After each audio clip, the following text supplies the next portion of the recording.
UEFA champions লিগের high voltage quarter ফাইনালের প্রথম লেগে মুখোমুখি হয়েছিল বার্সেলোনা এবং বরুসিয়া ডর্টমুন্ড।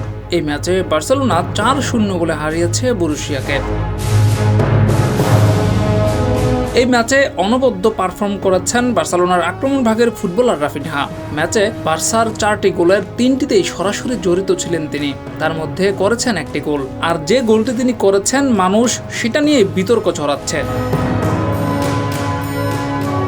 মূলত গোলটি অফসাইড ছিল কিনা ভারের সাহায্যে সেটা নিশ্চিত হয়েছিল রেফারি। আর সেখানে যে ফুটেজটি দেখানো হয়েছে সেটা নিয়ে কিছু মানুষ বিতর্ক ছড়াচ্ছে। বলা হচ্ছে ভারের মধ্যে ভুল দেখানো হচ্ছে, কারণ এখানে বরুসিয়া ডর্টমুন্ডের প্লেয়ারটি যেভাবে দাঁড়িয়ে রয়েছে সেটা তো ছবিতে নেই, সেখানে তারা এই ছবিটি ব্যবহার করছে।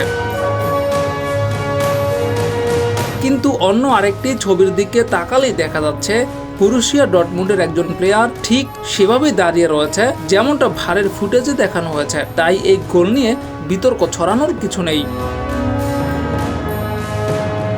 ডেস্ক রিপোর্ট, যুগের চিন্তা।